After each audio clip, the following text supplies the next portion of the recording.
beberapa survei yang lain juga. Kemudian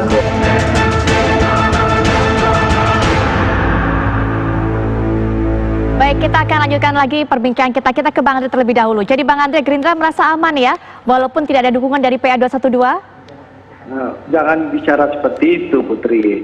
Kita punya hubungan yang baik dengan teman-teman PA 212. Kita punya hubungan yang baik dengan ulama. Ya, saya juga masih berapa kali ketemu dengan Ustadz Slamet Ma'arif dalam berbagai kesempatan. Dan bahkan, Putri, kalau bicara Gerindra tidak pro ulama, tidak membela ulama, Ustadz Slamet Ma'arif punya pengalaman panjang dengan Partai Gerindra. Partai Gerindra salah satu partai yang komit membela ulama, bukan hanya menulis di Twitter atau di media sosial bela ulama, tapi Partai Gerindra itu membela ulama itu betul-betul datang mengadvokasi ulama. Itu komitmen Partai Gerindra. Nah, kita tentu ya untuk ke depan harus terus bekerja sama dengan seluruh pihak ya, baik ulama, baik organisasi masyarakat, baik partai politik, seluruh kelompok untuk bahu-membahu membangun bangsa ini. Dan Partai Gerindra terbuka bekerja sama dengan seluruh kelompok ya, dengan seluruh masyarakat, apalagi dengan ulama, termasuk dengan berbagai partai politik yang ada dalam bingkai Negara Kesatuan Republik Indonesia. Dan hubungan kami dengan Ustadz Slamet Ma'arif juga sangat baik. Hubungan dengan Ustadz Yusuf Martak juga sangat baik. Ya. Hubungan tidak ada yang berubah. Silaturahim juga masih terjaga. Jadi saya rasa fokus kita saatnya bekerja. Ustadz Slamet sudah menyampaikan PA 212 akan bekerja. Kami pun di Gerindra juga akan bekerja. Karena bangsa ini butuh kerja nyata, aksi nyata. Seperti itu, Mbak Putri. Baik, Pak Ustadz Slamet juga melihat komitmen seperti itu dihadirkan oleh Gerindra. Iya, jadi begini, boleh Bang Andre berkata begitu, tapi memang faktanya ketika Pak Prabowo kemudian merapat kepada pemerintahan, itu kan meninggalkan ulama. Artinya tidak ada pembicaraan-pembicaraan dengan para ulama, terutama yang terlibat dalam istimewa ulama, secara etika ya, sehingga komunikasi itu kemudian terputus, yang pada akhirnya kami akan berjalan dengan rel kami sesuai dengan istimewa ulama 4, dan kedepannya memang kalau 2024 Pak Prabowo akan mencalonkan diri, ya kita juga harus berpikir 1000 kali lipat untuk memberikan dukungan kepada Pak Prabowo kalau nantinya mencalonkan. Tapi kami yakin Pak Prabowo sendiri akan memiliki etika politik dan orang negarawan, tidak akan menutup pintu untuk anak muda. Saya yakin 2024 saatnya nanti anak muda yang akan jadi capres dan cawapres. Baik, Mas Yunarto melihat Gerindra layak untuk percaya diri tanpa dukungan dari PA 212? Ya, sebetulnya kan sudah bisa diterka ya bahwa pilihan ekstrim Prabowo untuk bergabung dalam pemerintahan Jokowi akan menimbulkan resiko. Dan saya pikir apa yang kita lihat hari ini kan satu dari beberapa ledakan resiko yang mulai muncul secara konkret kan. PA 212 menyatakan sudah finish atau putus cinta lah kalau bahasa di TV One. Dan ini tantangan buat Prabowo yang tadi saya bilang, bagaimana bergabungnya beliau ke dalam barisan pemerintahan Jokowi yang adalah musuh politiknya, apakah bisa jadi faktor plus atau faktor minus tadi kan. Contoh konkret, pertama secara elektoral.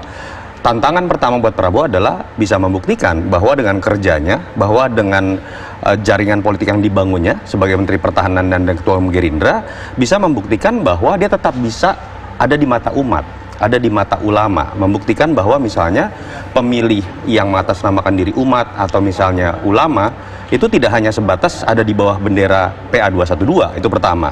Yang kedua, ada ruang gerak yang lebih terbuka juga. Dengan bergabungnya Pak Prabowo ke dalam barisan pemerintahan, pemilih kalangan nasionalis dalam konteks ideologi cenderung lebih melihat celah yang terbuka untuk melihat Pak Prabowo, berbeda dengan bagaimana dia mengambil sikap pada 2014 dan 2019. Yang ketiga, terkait dengan paling penting kinerja sebagai seorang menteri.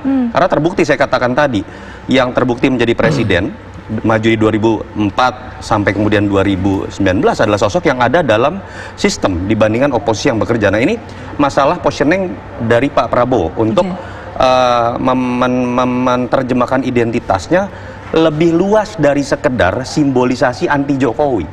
Kalau dia memang masih mengambil sikap sebatas itu, sudah selesai, karena dia sudah mengambil sikap bergabung dengan Jokowi.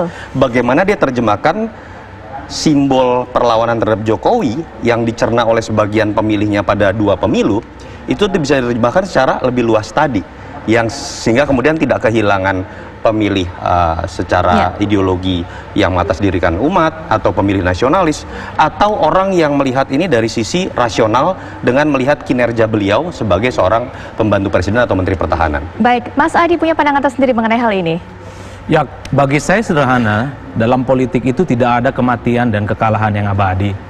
Prabowo bisa saja dia test case untuk yang ketiga kalinya untuk 2024, kehilangan begitu banyak pasar pemilihnya, PKS dan PA212, tapi di politik itu bisa rebound dengan begitu cepat juga. Tentu dengan catatan, Pak Prabowo harus mampu menunjukkan performa kinerja politiknya sebagai Menhan.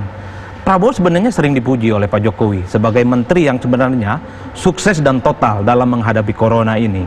Misalnya menjemput alat rapid test, alat swab, dan obat-obatan terkait dengan corona, itu Prabowo.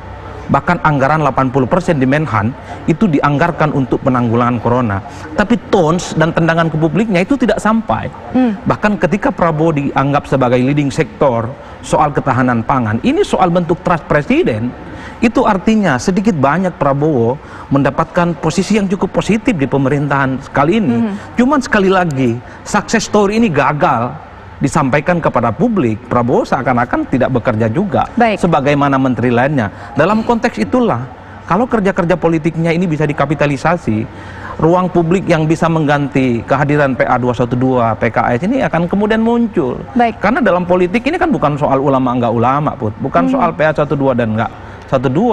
Begitu banyak pasar pemilih yang saya kira cukup banyak yang bisa dikapitalisasi. Yang terakhir yang ingin saya katakan adalah kenapa Prabowo selalu disebut untuk 2024.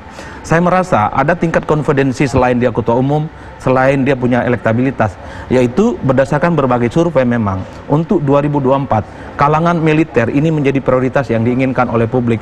Ada semacam siklus 10 tahunan. Dulu SBY berlatar belakang militer, setelah itu adalah sipil. Jokowi juga 10 tahun. Setelah Jokowi 10 tahun, ada keinginan juga kembali lagi dari kalangan militer. Bicara kalangan militer tentu bukan hanya Prabowo. Ada di situ AHY, ada Panglima TNI, mungkin juga akan ada Kasat nanti yang akan naik menjadi Panglima. Disinilah yang kemudian akan mencoba mendinamisasi hal-hal positif bagaimana Prabowo tetap eksis ke depan. Yang paling penting, Prabowo akan establish dan mungkin bisa memenangkan pertarungan. Dengan satu catatan, harus mampu menaruh simpati pemilih Jokowi yang selama ini sangat anti terhadap Prabowo. Baik, Bang Andre mungkin bisa berikan pendapat apa yang dikatakan oleh Mas Adi Prayitno, harus mau menaruh simpati kepada masyarakat, karena kalau tadi dikatakan sukses story-nya kurang nendang ke masyarakat.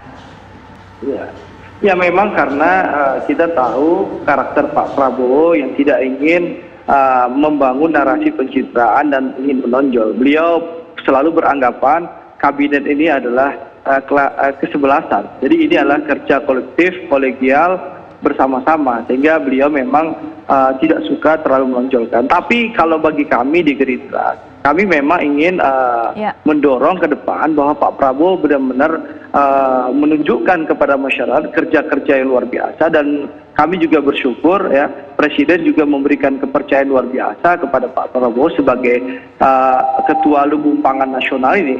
Nah, kalau nanti insya Allah ketahanan pangan ini bisa terwujud, gitu, lalu nanti dalam 1 tahun ke depan ya, orang sudah melihat kemampuan pertahanan negara seperti yang dijanjikan oleh Presiden maupun Pak Prabowo, masyarakat juga akan menilai secara objektif. Baik, ya, Bang Andre. Ya, dengan kerja nyata, aksi nyata, dan kinerja nyata, insya Allah masyarakat tentu akan memberikan dukungan. Tapi sekali lagi, ya, keputusan Partai Gerindra seperti arahan Pak Prabowo kepada kami di Kongres luar biasa itu akan diambil 1 tahun sebelum pemilu. Baik. Seperti itu, Putri. Ya. Baik, singkat penutup Ustadz mewakili masyarakat juga. Iya, saya pikir tetap etika politik harus dipakai, bahwasannya beberapa hal yang kemarin terjadi di 2019 akan menjadi pertimbangan-pertimbangan kami di tahun 2024, Mbak Putri. Yang jelas urusan dengan Pak Prabowo baik kami sudah selesai. Kita akan tunggu 2024 kader-kader muda, anak bangsa yang memimpin bangsa dan negeri ini. Baik, Pak Ustadz, terima kasih sudah ada bergabung dengan kami. Bang Andre juga terima kasih sudah menyediakan Sama-sama, waktunya. Putri. Baik, selamat beraktivitas kembali. Mas Junarto, Mas Adi, terima kasih sudah berkenan untuk hadir. Dan pemirsa, saat lagi kami akan kembali untuk mengajak Anda melihat bagaimana rencana Kemendikbud yang membuka sekolah tidak hanya di zona hijau, tapi juga di zona kuning sesaat lagi.